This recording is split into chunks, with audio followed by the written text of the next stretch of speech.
بسم اللہ الرحمن الرحیم۔ ہمارے چینل میں خوش آمدید۔ آج میں اپنی سہیلیوں کے ساتھ پانی بھرنے کے لیے کنویں پر جا رہی تھی۔ میرا زندگی میں یہ پہلا تجربہ تھا، کیونکہ اس سے پہلے ہمیشہ دادی جایا کرتی تھی، لیکن آج ان کی طبیعت ٹھیک نہیں تھی۔ یہی وجہ تھی کہ انہوں نے مجھے بھیج دیا، اور میں بہت خوش تھی۔ خوشی خوشی ان عورتوں کے ساتھ کنویں کی طرف بڑھ رہی تھی۔ یوں تو دادی مجھے گھر سے نکلنے نہیں دیتی تھی، لیکن آج چونکہ ان کی طبیعت خراب تھی، پانی بھی ختم تھا، تو اسی لیے میں ان عورتوں کے ساتھ کنویں کی طرف آ گئی۔ ہمارے گاؤں میں ابھی تک صاف پانی کی سہولت میسر نہیں آئی تھی۔ یہ ایک پسماندہ سا گاؤں تھا اور یہاں پر پانی کی بہت قلت تھی۔ یہی وجہ تھی کہ عورتیں کنویں سے پانی بھر کر گھر لے کر آتیں۔ میں بھی 2 گھڑے اٹھائے ہوئے تھی۔ جیسے ہی میری باری آئی تو میں نے کنویں میں ڈول ڈالا۔ مجھ سے پہلے جن عورتوں نے پانی بھرا تھا وہ سب چلی گئیں، جبکہ میرے بعد میری 2 سہیلیاں رہتی تھیں۔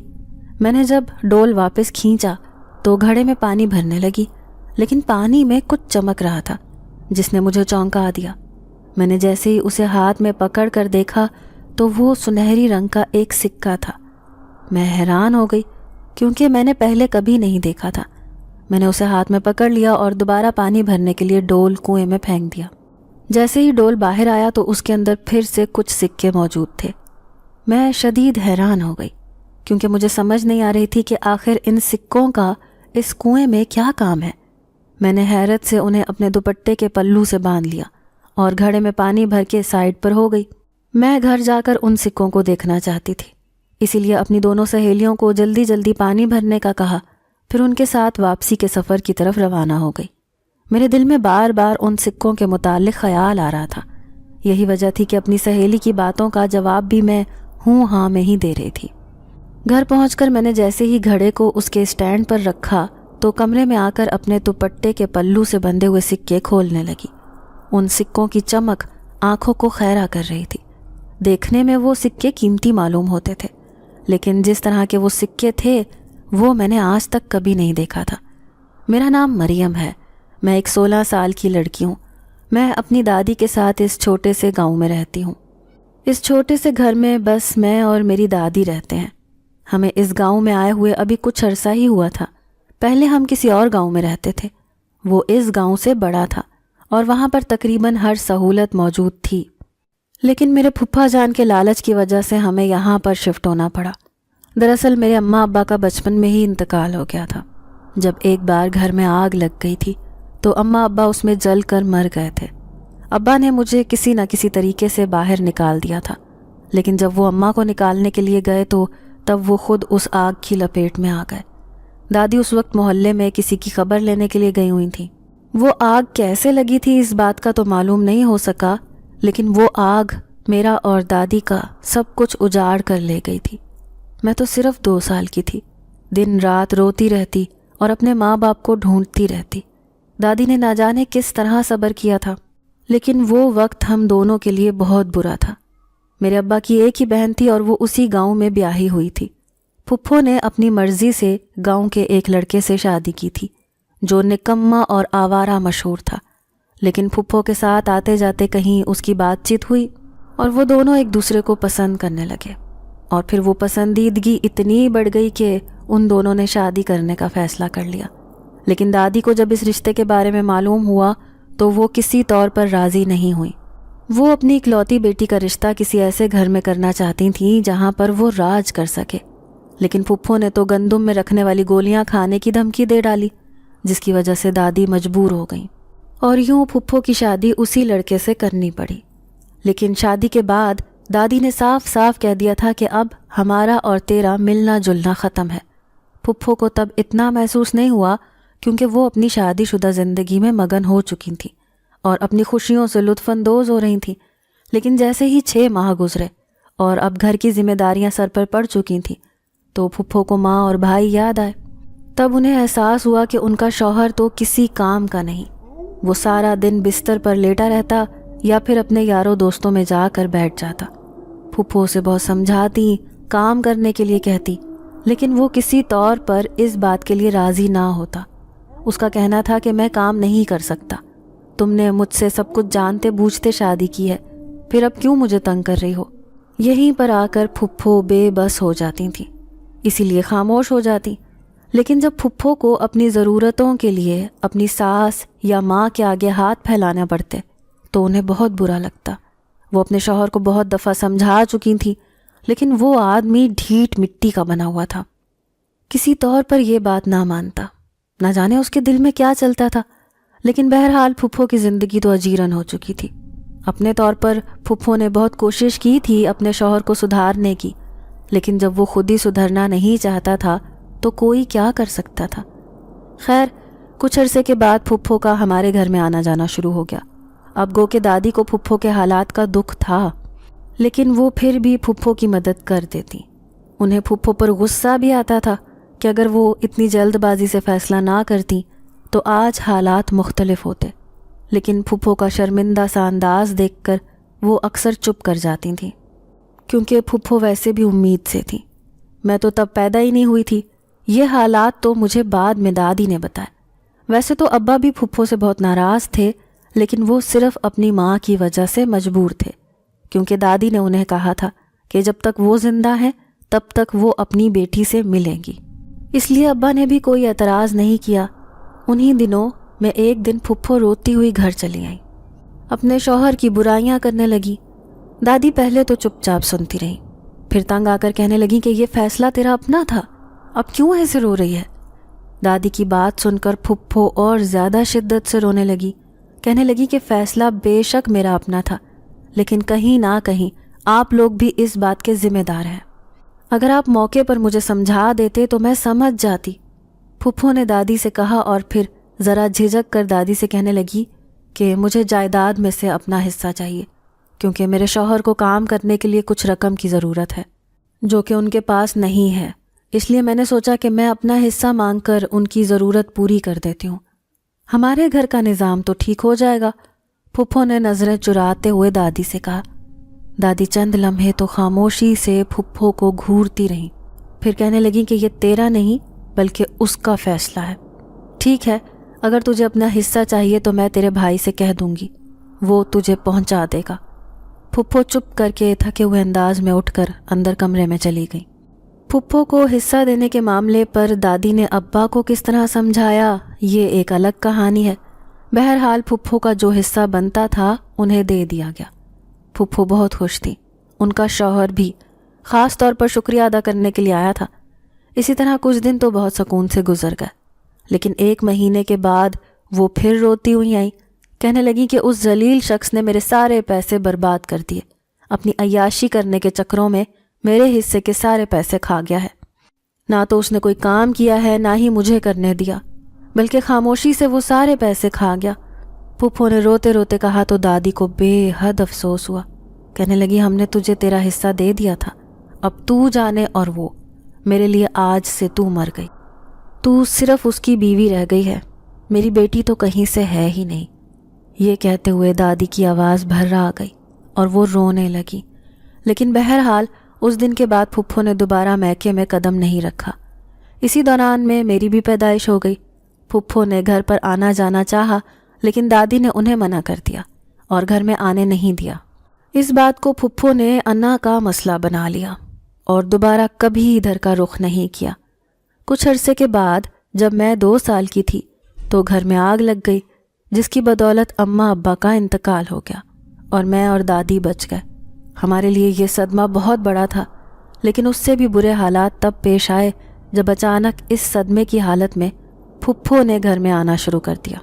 اب پھپھو کے شوہر بھی اکثر ان کے ساتھ ہوتے، یوں ان دونوں کا اس گھر میں آنا جانا بڑھ گیا، اور دادی بیچاری کو پتہ ہی نہیں چلا کب پھپھا نے جائیداد کے کاغذات غائب کیے اور کب اپنے نام کروا لیے۔ ہمیں تو تب خبر ہوئی جب ایک دن وہ دونوں اسی گھر میں آ گئے اور ادھر ہی رہنے لگے۔ کچھ دنوں تک تو دادی نے برداشت کیا، لیکن پھر ایک دن انہیں کہنے لگی کہ اب تم لوگ اپنے گھر جاؤ، یہاں پر اتنے دن رہنا مناسب نہیں ہے، میں اب ٹھیک ہوں۔ لیکن آگے سے پھپھو اور ان کے شوہر نے جو کچھ کہا اس نے تو دادی کے پیروں تلے سے زمین ہی سرکا دی۔ ان کا کہنا تھا کہ یہ گھر ہمارا ہے اور تم نے خود ہمارے نام کیا ہے، اس لیے یہاں سے ہم نہیں تم جاؤ گے۔ پھپھو کی یہ بات سن کر دادی حیران رہ گئی، کہنے لگی کہ تم اپنے حواسوں میں تو ہو، تمہیں ذرا احساس بھی ہے کہ تم کیا کہہ رہی ہو؟ پھر پھپھا نے دادی کو جائیداد کے کاغذات دکھائے جن کے اوپر دادی کے انگوٹھے لگے ہوئے تھے۔ دادی تو یہ دیکھ کر اپنا سینہ پیٹنے لگی اور نہ جانے کس طرح مجھے اپنے ساتھ لے کر اس چھوٹے سے گاؤں میں آ گئی۔ میں اب 4 سال کی ہو چکی تھی۔ دادی کو پھپھو کی اس حرکت کا بہت دکھ تھا۔ انہیں سمجھ نہیں آ رہی تھی کہ وہ کس طرح اس سے اپنی جائیداد واپس لیں۔ یہ گاؤں دادی کی ایک سہیلی کا تھا، وہ یہاں پر رہتی تھی، اس لیے دادی اس کے پاس چلی گئیں۔ یہاں پر آ کر انہوں نے ایک چھوٹا سا گھر لے لیا۔ زندگی گزارنے کے لیے یہاں پر دادی کو چھوٹے موٹے کام کرنے پڑتے۔ دادی اسی میں خوش تھی، میری پرورش کرنے لگی، لیکن ان کے دل سے پھپھو اور اس کے شوہر کے لیے آہ نکلتی تھی۔ وقت اسی طرح گزرتا رہا۔ دادی نے مجھے بڑا سنبھال کر رکھا، کیونکہ انہیں ابھی بھی پھپھو اور ان کے شوہر سے ڈر تھا۔ ان کے بارے میں اڑتی پڑتی خبریں آتی رہتی تھیں۔ پھپھو کا شوہر بہت زیادہ عیاش آدمی تھا، بے دریغ دادی کی دولت لٹا رہا تھا، لیکن دادی ابھی صبر کر کے بیٹھی ہوئی تھی۔ میں اب 16 سال کی ہو چکی تھی۔ یہاں پر اس گاؤں میں میرا دل لگ چکا تھا۔ چھوٹا سا گاؤں تھا اور یہاں کے لوگ بھی بہت اچھے اور حساس تھے۔ دادی کا بھی یہاں پر سب بہت عزت اور احترام کرتے تھے کہ اچانک سے آج کل دادی کی طبیعت کافی زیادہ خراب ہو گئی۔ انہیں بدلتے موسم نے آ گھیرا، جس کی بدولت ان کی طبیعت خراب ہو گئی۔ ان کی جگہ پر میں کنویں پر چلی آئی۔ یہاں پر مجھے پانی نکالتے ہوئے چند سنہری سکے ملے۔ میں نے انہیں اپنے دوپٹے کے پلو میں باندھ لیا، لیکن گھر آ کر جب کھول کر دیکھا تو بہت حیران ہوئی۔ مجھے یقین نہیں آ رہا تھا کہ یہ سنہری سکے کنویں کے پانی سے برآمد ہوئے ہیں۔ ابھی میں انہیں دیکھ ہی رہی تھی کہ اتنے میں دروازے پر دستک ہوئی، ساتھ ہی ایک فقیر کی صدا بلند ہوئی۔ وہ خیرات مانگ رہا تھا۔ میں جلدی سے اٹھی اور ایک برتن میں تھوڑا سا آٹا نکال کر اس کے لیے لے گئی۔ دادی کا ہمیشہ سے یہ حکم ہوتا تھا کہ کوئی بھی فقیر خالی ہاتھ نہ جانے پائے، ہر ایک کی ضرورت پوری کرو اگر تم اس کی استطاعت رکھتے ہو۔ یہی وجہ تھی کہ جیسے ہی کوئی فقیر صدا لگاتا تو میں اسے ضرور کچھ نہ کچھ دے کر بھیجتی۔ میں جیسے ہی اس کے تھیلے میں آٹا ڈالنے لگی تو وہ کہنے لگا کہ آج تمہیں جو چیز ملی ہے اسے سنبھال کر رکھنا، تمہارے لیے وہ بہت فائدے مند ہوگی۔ اس فقیر کی یہ بات سن کر میں نے حیرانی سے پوچھا، تمہیں کیسے معلوم مجھے کیا ملا ہے؟ تو وہ کہنے لگا کہ اس کنویں سے کبھی کسی کو کچھ نہیں ملا، لیکن تمہیں ملا ہے، تو اس کی حفاظت کرنا اور اپنے پاس سنبھال کر رکھنا۔ اس فقیر کی بات نے میرے رونگٹے کھڑے کر دیے۔ میں گھبرا گئی۔ اس نے اپنا چہرہ چادر سے چھپا رکھا تھا۔ وہ کافی لمبا چوڑا اور اونچا آدمی تھا۔ میں ایک دم گھبرا گئی، دروازہ بند کر کے اندر آ گئی۔ میرے دل کی دھڑکنیں تیز ہو گئیں۔ سمجھ نہیں آ رہی تھی کہ آخر وہ کون تھا جسے یہ سب معلوم ہوا، اور اگر یہ سکے اس نے پھینکے تھے تو پھر اس نے مجھ سے واپس کیوں نہیں مانگے؟ میں حیرانی سے یہ سب سوچتی ہوئی اندر آ گئی۔ دادی نے کہا کہ اتنی دیر سے مجھے آواز دے دی اور کہنے لگیں کہ بیٹا میرے لیے پانی لے آ۔ دادی کی طبیعت اس وقت بہت خراب تھی، مجھے ان کی بہت فکر ہو رہی تھی۔ میں جلدی سے دادی کے لیے پانی لے کر ان کے پاس چلی گئی۔ دادی نے ابھی 2 گھونٹ ہی پانی پیا تھا کہ ان کو کھانسی آ گئی اور ایک دم سے وہ شدید کھانسنے لگی۔ مجھے صحیح معنوں میں تشویش ہو رہی تھی، کیونکہ دادی کے علاوہ میرا اور تھا ہی کون۔ میں دادی کی کمر سہلانے لگی اور پیچھے تکیہ رکھ کر انہیں بٹھا دیا۔ دادی کی آنکھوں سے پانی نکل رہا تھا۔ پھر دادی مجھ سے کہنے لگیں کہ بیٹا مجھے لگتا ہے میرا آخری وقت آن پہنچا ہے، لیکن میں ڈرتی ہوں تو اس دنیا میں اکیلی کیا کرے گی، کس طرح یہاں پر رہے گی؟ یہاں پر تو لوگ بہت ظالم ہیں، کس طرح تیرا خیال کریں گے؟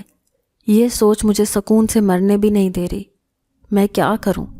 یہ کہہ کر دادی شدت سے رونے لگی تو میری بھی آنکھوں میں آنسو آ گئے۔ میں نے دادی سے کہا، دادی آپ فکر مت کریں، میں بالکل ٹھیک ہوں اور آپ بھی بالکل ٹھیک ہو جائیں گی۔ لیکن یہ سب خیالی باتیں ہی رہ گئیں۔ دادی کا اسی رات انتقال ہو گیا اور میرے لیے تو جیسے دنیا ہی اندھیر ہو گئی۔ گاؤں کے لوگوں نے کسی طرح دادی کی تدفین کی، مجھے کچھ خبر نہیں تھی۔ پھپھو کو بلایا ہی نہیں گیا، یا شاید اگر انہیں پتہ بھی چلا تو وہ دادی کے آخری وقت میں نہیں آئی۔ لیکن مجھے اب کسی کی پرواہ نہیں تھی۔ دادی میرا سب کچھ تھی اور آج وہ سب کچھ ختم ہو گیا۔ دادی کے فوت ہونے کے بعد یہ پہلی رات تھی۔ میں اکیلی تھی اور خوف سے گھبرا رہی تھی۔ ڈر کے مارے مجھے نیند بھی نہیں آ رہی تھی۔ میں خوفزدہ حالت میں بیٹھی ہوئی ادھر ادھر یوں ہی دیکھ رہی تھی، دیوار کے ساتھ لگ کر اپنے آپ کو سمیٹ کر رکھا ہوا تھا کہ ایک دم مجھے باہر آہٹ سی محسوس ہوئی۔ میں ڈر گئی اور میری چیخ نکلتے نکلتے رہ گئی۔ سمجھ نہیں آ رہی تھی کہ یہ آہٹ کیوں آئی مجھے اس بات کا بھی ڈر تھا کہ سارے گاؤں کو پتہ ہے کہ میں اس گھر میں اکیلی ہوں، کہیں کوئی آ ہی نہ جائے۔ میں نے اپنے آپ کو اور سمیٹ لیا۔ اسی اثنا میں مجھے صحن میں ایک روشنی سی محسوس ہوئی۔ اب تو میری گھبراہٹ کا عالم ہی کچھ اور تھا۔ میں نے ڈرتے ڈرتے آواز دی، کون ہے؟ تو چند لمحوں کے بعد کمرے میں کوئی داخل ہوا۔ میں ایک دم چیخ اٹھی۔ وہ فوراً بولا، نہیں چلاؤ مت، میں تمہیں نقصان پہنچانے نہیں آیا۔ یہ آواز اور یہ شخص مجھے جانا پہچانا سا لگ رہا تھا۔ ایسے لگ رہا تھا جیسے اسے پہلے بھی کہیں دیکھا ہے، لیکن کہاں پر یہ یاد نہیں آ رہا تھا۔ میں خوف کے عالم میں اسے دیکھتی رہی اور پوچھا کہ تم کیوں آئے ہو یہاں پر؟ کون ہو تم؟ میری بات سن کر وہ کہنے لگا، میں ایک جن زادہ ہوں اور میں تمہاری بھلائی کے لیے تمہارے ساتھ ہوں۔ تم مجھ سے ڈرو مت، میں وہی فقیر ہوں جو اس دن تمہارے دروازے پر خیرات لینے کے لیے آیا تھا۔ اس شخص کے کہنے پر مجھے اچانک یاد آ گیا کہ ہاں، یہ وہی فقیر ہے۔ میں نے پوچھا، تم کیوں یہاں پر آئے ہو؟ تو وہ کہنے لگا، میں جانتا ہوں تم اکیلی ہو، خوف زدہ ہو، تمہاری دادی کا انتقال ہو گیا ہے، تمہارے حالات کے بارے میں اچھی طرح جانتا ہوں، اسی لیے میں آج یہاں پر چلا آیا ہوں۔ تم فکر مت کرو، میں یہیں پر تمہارے ساتھ ہوں۔ اس جنزاد نے کہا تو میں حیرت سے اسے دیکھتی رہ گئی اور پوچھنے لگی کہ آخر تم میرا ساتھ دے کیوں رہے ہو؟ تم کیوں میرے اوپر احسان کر رہے ہو جبکہ میرے اپنوں نے مجھے چھوڑ دیا؟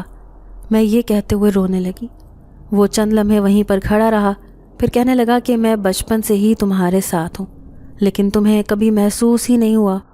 میں ہمیشہ تمہاری بھلائی چاہتا تھا۔ اس جنزادے نے کہا تو میں حیرت سے اسے دیکھتی رہ گئی۔ وہ کہنے لگا، میں تمہارے حالات کے بارے میں سب کچھ جانتا ہوں۔ جب تمہارے گھر میں آگ لگی تھی تو تب بھی میں نے ہی تمہیں بچایا تھا۔ تمہارے ابا کا تو اس سے پہلے ہی انتقال ہو چکا تھا، لیکن میں تمہارے ابا کی شکل میں تمہیں بچا کر باہر لے آیا تھا۔ اس جنزادے کے انکشاف نے مجھے ہلا کے رکھ دیا۔ وہ تب سے اگر میرے ساتھ تھا تو پھر ابھی تک ظاہر کیوں نہیں ہوا؟ یہی بات میں نے اس سے پوچھ لی تو وہ کہنے لگا کہ ابھی میں نے مناسب نہیں سمجھا تھا، اور جب مناسب سمجھا تو تمہارے سامنے آ گیا۔ مجھے اندازہ ہو گیا تھا کہ اب تمہاری دادی کچھ وقت کی مہمان ہے، اسی لیے میں نے کنویں میں وہ سکے پھینکے تھے تاکہ جب تمہیں وہ ملیں اور تم ان سکوں کی کھوج میں لگ جاؤ۔ دراصل وہ سکے خوش بختی کے لیے ہیں اور بہت قیمتی ہیں۔ جنزاد نے یہ کہا تو میں نے حیرانی سے پوچھا کہ اگر وہ خوش بختی کے لیے ہیں تو میرے لیے تو وہ منحوس ثابت ہوئے ہیں۔ ان کو ملنے کے بعد میری دادی کا انتقال ہو گیا۔ میں نے نفرت بھرے انداز میں کہا تو وہ کہنے لگا کہ تم ٹھیک کہہ رہی ہو، لیکن تمہاری دادی کا انتقال تو پہلے سے طے تھا۔ اسے تمہاری آنے والی زندگی میں تمہارے لیے خوش بختی لے کر آئیں گے، کیونکہ تمہیں اب اپنی جائیداد اپنی پھپھو اور ان کے شوہر سے واپس حاصل کرنا ہوگی، ورنہ تم یہیں پر سسک کر نہ چاہو گی، اور اس سلسلے میں تمہارا ساتھ میں دوں گا۔ جنزادے نے کہا تو میں نے حیرت سے اسے دیکھا اور کہا کہ میں کیسے ان سے اپنی جائیداد حاصل کر سکتی ہوں، جبکہ ان لوگوں نے دادی کے ساتھ اتنا دھوکہ کیا، میرے ماں باپ کے ساتھ اتنا دھوکہ کیا، تو وہ مجھے کیسے واپس دے دیں گے؟ میری بات سن کر مجھے جنزاد مسکرا کر دیکھنے لگا، کہنے لگا، میں نے کہا نا، اس سلسلے میں تمہارا ساتھ میں دوں گا، تم ذکر مت کرو۔ یہ بات اس کے لہجے میں کہتے ہوئے عجیب سا انداز چھپا ہوا تھا جسے میں محسوس تو نہ کر پائی، لیکن اب مجھے ایک بات کا اطمینان ہو گیا تھا کہ میں اس گھر میں اکیلی نہیں ہوں۔ وہ جنزادہ میرا خیال رکھنے کے لیے ہے اور میرے ساتھ ساتھ ہے۔ میں بہت مطمئن سی ہو گئی اور پھر میں نے سکون سے سو گئی۔ اس رات کے بعد سے اب میں ہر رات سکون سے سوتی۔ گھر میں کھانے کے لیے کچھ ہے یا نہیں مجھے اس بات کی فکر نہیں ہوتی تھی، کیونکہ وہ جنزادہ میرے لیے کھانے کا انتظام کرتا تھا۔ مجھے فکر اس بات کی تھی کہ اب میں یہاں پر کتنا عرصہ اس طرح رہوں گی، اور یہی بات ایک دن میں نے اس سے کر دی تو وہ مجھے کہنے لگا کہ تم اپنے گاؤں جاؤ اور اپنی پھپھو کے پاس جاؤ، ان سے مدد مانگو، دیکھو وہ تمہیں کیا کہتی ہیں۔ اس کی بات سن کر میں ذرا جھجک گئی۔ میں نے کہا کہ میں ان کے پاس جانا نہیں چاہتی، اس طرح تو وہ مجھے دھتکار دیں گی، جبکہ میں اچھی طرح جانتی ہوں کہ وہ کتنی بڑی لالچی عورت ہے۔ میں نے اسے صاف صاف منع کر دیا، لیکن وہ مجھے سمجھانے لگ گیا کہنے لگا کہ تمہیں ایک بار ان کے پاس جانا چاہیے، باقی میرا کام ہے۔ اس کی بات مان کر میں دوسرے گاؤں آ گئی۔ آج اتنے عرصے کے بعد میں یہاں پر سفر کر رہی تھی اور دل ہی دل میں بہت خوفزدہ تھی، کیونکہ مجھے اس بات کا ڈر تھا کہ اگر پھپھو کو یہ پتہ چل گیا کہ میں اپنا حق واپس لینے کے لیے آئی ہوں تو نہ جانے وہ میرے ساتھ کیا سلوک کریں۔ پہلے ہی جس طرح انہوں نے دادی کے ساتھ دھوکہ کیا، مجھے یہ بات بھول نہیں رہی تھی، لیکن اس جن زادے کی وجہ سے میں اس بات پر راضی ہو گئی اور وہاں پر چلی آئی۔ اپنا گھر دیکھ کر مجھے بہت اچھا لگا، میری آنکھوں میں آنسو آ گئے۔ یہ وہ گھر تھا جہاں پر اتنے عرصے سے دادی رہتی تھیں، اور پھر انہوں نے اپنی جوانی اور بڑھاپا یہیں پر گزارا تھا۔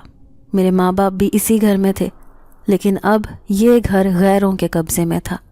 میں جیسے ہی گھر کے اندر داخل ہوئی تو سامنے ہی صحن میں مجھے پھپھو چارپائی پر بیٹھی ہوئی نظر آ گئی۔ میں ایک دم خوف زدہ سی ہو گئی، لیکن وہ جن زیادہ میرے ساتھ ہی تھا، اور اس نے مجھے آنکھوں ہی آنکھوں میں حوصلہ دیا اور آگے بڑھنے کے لیے کہا۔ میں اس کی ہمت سے آگے بڑھی اور پھپھو کو سلام کیا۔ پھپھو نے ایک دم سر اٹھا کر دیکھا اور پہچاننے کی کوشش کرنے لگی۔ میں نے اپنا تعارف کروایا تو پھپھو کے چہرے کے تاثرات ایک دم بدل گئے۔ وہ کہنے لگی، تم یہاں کیا کرنے آئی ہو؟ میں تھوڑا گھبرا گئی۔ میں نے دوبارہ اس جن زادے کی طرف دیکھا اور اس نے مجھے ہمت دی، تو میں نے روتے ہوئے پھپھو سے کہا کہ پھپھو، دادی کا انتقال ہو گیا ہے۔ آپ تو دادی کے انتقال پر بھی نہیں آئیں۔ میں وہاں پر اکیلی رہ گئی تھی، اس لیے آپ کے پاس چلی آئی۔ میں اکیلی کیسے رہ سکتی ہوں؟ میں نے پھپھو سے کہا، تمہیں کیا ضرورت تھی یہاں آنے کی؟ تم جاؤ یہاں سے، یہاں پر تمہارا کچھ نہیں رکھا ہوا۔ یہ گھر سب کچھ میرا ہے، تمہیں یہاں پر آنا ہی نہیں چاہیے تھا۔ انہوں نے مجھ سے عجیب نفرت اور بیزاری بھرے انداز میں کہا، تو میں انہیں دیکھتی رہ گئی۔ اس جن زاد نے مجھے پھر سے اشارہ کیا تو میں نے کہا، پھپھو، میں یہاں سے کیسے جا سکتی ہوں، جبکہ آپ کو معلوم بھی ہے کہ میرا دادی کے علاوہ اس دنیا میں اور کوئی بھی نہیں تھا۔ اب جب کہ دادی بھی نہیں ہے تو پھر میں کہاں رہوں گی؟ پھپھو نے نخوت سے میرا ہاتھ پیچھے کیا۔ اتنے میں پھپھا بھی چلے آئے۔ انہوں نے جو یوں مجھے کھڑے ہوئے دیکھا تو ٹھٹک گئے۔ پھپھو سے پوچھنے لگے کہ یہ کون ہے؟ پھپھو نے میرا تعارف کروایا تو وہ کہنے لگے کہ تم یہاں پر کیا کرنے آئی ہو؟ ان کے عجیب سے انداز پر میں تھوڑا سا سمٹ گئی۔ کہنے لگی کہ دراصل دادی کا انتقال ہو گیا ہے، میرا اس دنیا میں کوئی نہیں ہے، میں اسی لیے پھپھو کے پاس آئی ہوں۔ میں نے جھجکتے ہوئے کہا تو وہ چند لمحے کھڑے کچھ سوچتے رہے، پھر پھپھو سے کہنے لگے، اسے گھر میں رکھ لو۔ جبکہ پھپھو نے ایک دم سر اٹھا کر انہیں دیکھا۔ کہنے لگی، تم کیوں اسے رکھنا چاہتے ہو؟ کل کو یہ جائیداد میں سے اپنا حصہ مانگے گی۔ لیکن پھپھو کی بات کو پھپھا نے نظر انداز کر دیا۔ کہنے لگے، کوئی بات نہیں، تم ابھی اسی گھر میں رہنے کی اجازت دے دو۔ پھپھا یہ کہہ کر وہاں سے چلے گئے، جبکہ پھپھو نے نفرت سے منہ پھیر لیا۔ میرا دل کٹ کے رہ گیا۔ میں یہاں پر رہنا نہیں چاہتی تھی، لیکن نہ جانے اس جن زادے کے دماغ میں کیا چل رہا تھا جو مجھے یہاں رہنے کے لیے بھیج دیا۔ پھپھو کا یہ رویہ میرا دل توڑ رہا تھا۔ آخر اتنا بھی کیا سخت اور پتھر دل ہونا کہ اپنے خون سے ہی منہ موڑ لیا جائے۔ لیکن نہ جانے کیوں پھپھو ایسی ہو گئی تھی۔ میں خاموشی سے اندر کمرے میں چلی آئی۔ یہ کمرہ کبھی میرے ماں باپ کا ہوتا تھا۔ اس کمرے کے کونے کونے سے ان کی یاد لپٹی ہوئی تھی۔ سارا سامان اور فرنیچر سب کچھ ویسا ہی تھا۔ مجھے سب کچھ دھندلا دھندلا سا یاد تھا۔ دادی کا خیال بار بار آ رہا تھا۔ دادی نے کیسے اتنا شاندار سا گھر چھوڑ کر اس چھوٹے سے گھر میں گزارا کیا۔ میں یہ سمجھ سکتی ہوں یہ سب کتنا مشکل ہوتا ہے۔ میں رو رہی تھی کہ اچانک مجھے اپنے قریب آہٹ محسوس ہوئی۔ میں نے سر اٹھایا تو وہ جن زادہ میرے پاس ہی کھڑا تھا۔ مجھے کہنے لگا، ہمت کرو، ابھی تمہیں بہت آگے جانا ہے، بہت کچھ برداشت کرنا پڑے گا۔ اپنے حق کے لیے یہ سب کچھ برداشت تو کرنا پڑتا ہے۔ اس جن زادے نے مجھے ہمت دلاتے ہوئے کہا تو میں نے اسے کہا کہ میں یہاں پر صرف تمہاری وجہ سے ہوں، ورنہ میں کبھی یہاں پر نہ آتی، لیکن تم نے مجھے مجبور کیا تھا، اسی وجہ سے میں یہاں پر آ گئی۔ میں نے اس جن زادے سے کہا تو وہ کہنے لگا کہ میں سمجھ سکتا ہوں تمہارے لیے یہاں پر رہنا کتنا مشکل ہے، لیکن تم میرا یقین کرو، کچھ ہی وقت کی بات ہے، تمہیں تمہارا حق مل جائے گا اور ان دونوں کو عبرتناک سزا ملے گی۔ اس جن زاد نے مجھے ہمت دلاتے ہوئے کہا تو میں بھی خاموش ہو گئی، وقت کا انتظار کرنے لگی۔ تاہم یہ رات مجھ پر بہت بھاری تھی۔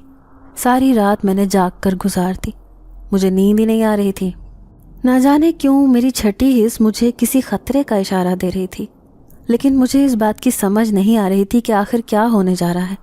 اس جن زادے کے بھروسے میں یہاں پر آ تو گئی تھی، لیکن مجھے یہ معلوم نہیں تھا کہ آگے اب اس سے آگے کیا ارادہ ہے۔ رات بہت مشکل سے تھوڑی سی نیند آئی، پھر صبح میں جلدی اٹھ گئی۔ بڑے جھجکتے ہوئے میں باہر آئی تو پھپھا میرے سامنے ہی صحن پر بیٹھے ہوئے تھے۔ بڑے عجیب سی نظروں سے انہوں نے میری طرف دیکھا۔ میں خواہ اپنا دوپٹہ درست کرنے لگی۔ میں نے سلام کر کے ان سے پھپھو کے بارے میں پوچھا تو وہ کہنے لگے کہ ابھی وہ حویلی کی طرف گئی ہے، کچھ دیر تک آ جائے گی۔ پھپھا نے کہا تو میں چند لمحے وہیں کھڑی رہی، پھر اندر آ گئی۔ مجھے عجیب سا احساس ہو رہا تھا۔ میں ابو کا انتظار کر رہی تھی۔ کچھ دیر کے بعد پھپھو کی آواز آئی تو میں دوبارہ باہر آ گئی۔ میں نے پھپھو کو سلام کیا تو انہوں نے نفرت سے منہ پھیر لیا اور مجھے کوئی جواب نہیں دیا۔ میں شرمندہ سی ہو کر وہیں ان کے قریب ہی بیٹھ گئی۔ مجھے کچھ دیر کے بعد وہ کہنے لگیں کہ اگر تمہیں بھوک لگی ہے تو کچن میں جا کر دیکھ لو، جو پڑا ہے کھا لو، مجھ سے کسی قسم کی امید مت رکھنا کہ میں تمہاری چاکریاں کرتی پھروں گی۔ پھپھو کے اتنے برے انداز پر مجھے بڑا افسوس ہو رہا تھا، تاہم میں کچھ نہیں بولی اور پھر بھی میں ویسی ہی بیٹھی رہی۔ مجھے ابھی بھوک محسوس نہیں ہو رہی تھی، اسی لیے چپ چاپ وہیں پر بیٹھ گئی۔ تاہم کچھ دیر کے بعد وہ کہنے لگیں کہ لڑکی، اگر تمہیں چائے بنانی آتی ہے تو مجھے بنا کر لا دو۔ میں سر ہلاتی ہوئی اٹھ کھڑی ہوئی اور کچن کی طرف آ گئی۔ سچ تو یہ تھا کہ مجھے کچھ بھی نہیں بنانا آتا تھا۔ میں اسی لیے اب چولہے کے آگے کھڑی پریشان سی چولہے کو ہی دیکھے جا رہی تھی کہ آخر چائے کیسے بناتے ہیں۔ اسی دم مجھے آہٹ محسوس ہوئی تو میں خوفزدہ ہو گئی، لیکن شکر ہے وہاں پر وہ جن زادہ ہی کھڑا تھا۔ اس نے جب میری پریشانی دیکھی تو اسے سمجھ آ گئی۔ کہنے لگا تمہیں چائے بنانی نہیں آتی؟ میں نے نام میں سر ہلا دیا تو اس نے مجھے چائے بنانی سکھائی۔ میں نے اپنے لیے بھی ایک کپ کی فرمائش کر دی اور یوں جیسے ہی چائے بنی میں کپ لے کر باہر آئی اور پھپھو کو پکڑانے لگی، لیکن پھپھا کی انگلیاں میرے ہاتھ سے نامحسوس انداز میں ٹکرانے لگیں، جس کی بدولت میرے جسم میں کرنٹ سا دوڑ گیا۔ میں کانپ گئی اور جلدی سے کپ چھوڑ دیا۔ گھبرا کر پھپھا کی طرف دیکھا تو وہ عجیب سے انداز میں مسکرا رہے تھے۔ میں پیچھے ہٹ گئی۔ پھپھا نے جیسے ہی چائے پی تو انہیں وہ بہت پسند آئی، لیکن مجھے پھپھا سے عجیب سا خوف محسوس ہو رہا تھا۔ ایسے لگ رہا تھا جیسے پھپھا جان بوجھ کر میرے ساتھ ایسا کر رہے ہیں۔ میں اپنا کپ لے کر اندر کمرے میں آ گئی۔ یہ شکر ہے کہ پھپھو کسی معاملے میں دخل اندازی نہیں کر رہی تھی۔ مجھے پھپھو کا یہ رویہ اچھا نہیں لگ رہا تھا۔ نہ جانے کیوں وہ مجھ سے اس طرح بے رخی برت رہی تھیں۔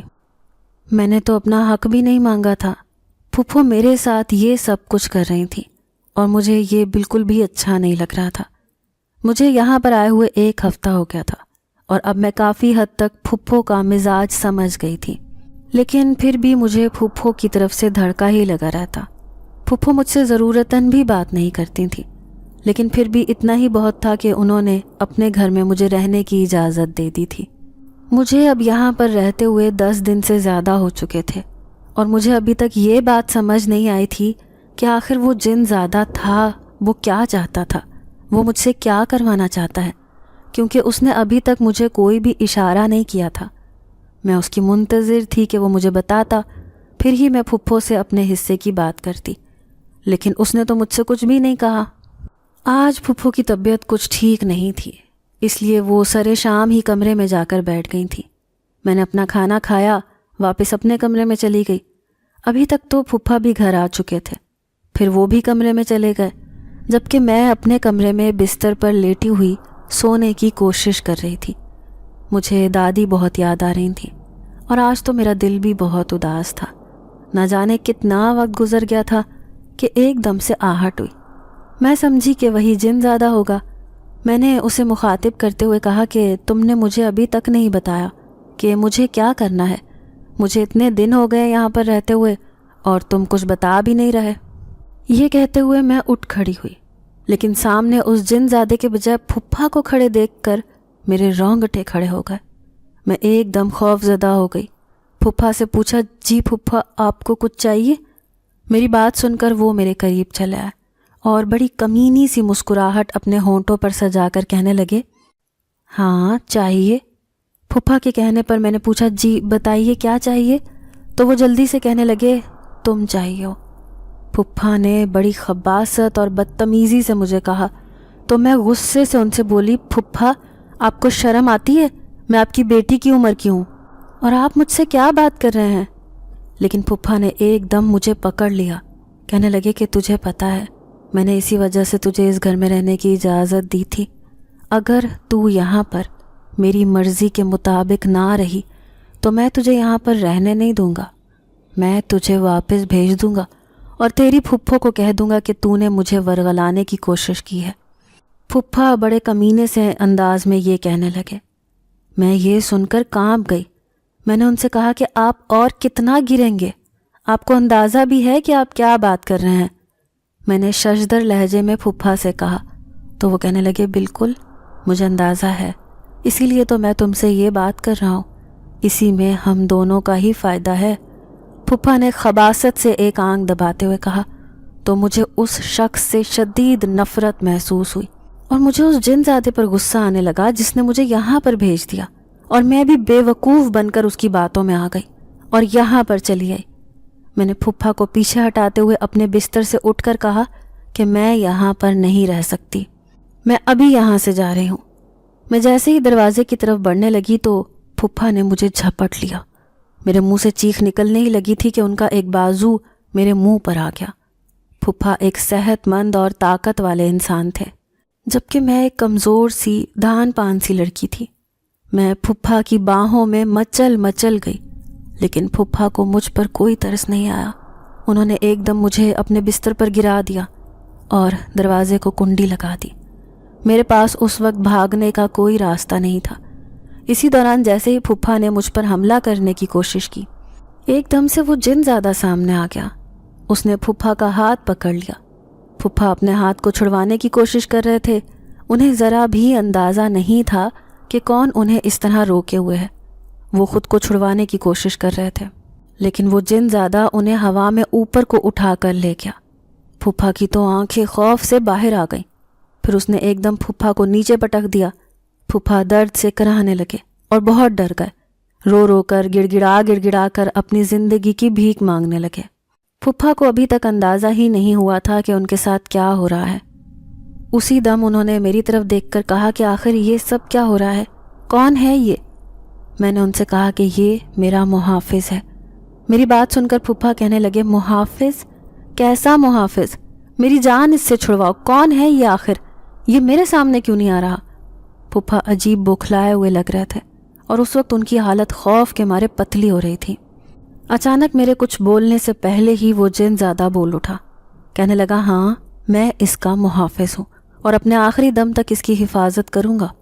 تم اس لڑکی کے ساتھ کچھ بھی غلط کرنے کا خیال اپنے دل سے نکال دو۔ اگر یہ یہاں پر رہ رہی ہے تو یہ گھر اور یہ زمین اور یہ جائیداد سب کچھ اس کا ہے، اور تم نے جو دھوکے سے یہ ہتھیا لی تھی۔ اس جن زادے نے کہا تو پھپھا کہنے لگے کہ میں نے دھوکے سے نہیں ہتھیائی، اس کی دادی نے خود میرے نام لگائی تھی۔ پھپھا جلدی سے بولے، لیکن وہ جن زیادہ غضبناک ہو کر کہنے لگا کیوں تمہارے نام لگائی تھی جبکہ ان کی اپنی پوتی موجود تھی؟ تم صرف اپنے لالچ کو چھپانے کی کوشش کر رہے ہو، لیکن میں اچھی طرح جانتا ہوں کہ تم نے یہ جائیداد دھوکے سے ہتھیائی تھی، اور نہ صرف وہ جائیداد دھوکے سے ہتھیائی تھی بلکہ اس لڑکی کے ماں باپ کو بھی اس گھر میں آگ لگا کر جان سے مار دیا تھا۔ تم تو اس کی دادی اور اسے بھی مارنا چاہتے تھے، لیکن ان کی قسمت کہ یہ دونوں بچ گئیں اور وہ دونوں مارے گئے۔ تمہیں پھر بھی کوئی ترس نہیں آیا؟ اس جن زادے نے پھپھا سے کہا تو پھپھا کو تو جیسے خوف سے زرد پڑ گئے۔ میں خود بھی اپنی جگہ پر حیران پریشان رہ گئی، کیونکہ اس بات کا تو مجھے بھی نہیں پتا تھا کہ میرے ماں باپ کو پھپھا نے مارا تھا۔ پھپھا کے انداز سے صاف لگ رہا تھا کہ وہ جن زیادہ سچ بول رہا ہے۔ پھپھا اس سے پوچھنے لگے کہ آخر تمہیں یہ سب کیسے معلوم ہے؟ تو وہ کہنے لگا میں ایک جن زیادہ ہوں اور اس لڑکی کے ساتھ بچپن سے ہوں، اسی لیے میں سب جانتا ہوں۔ میں نے ہی اسے اس آگ سے نکالا تھا۔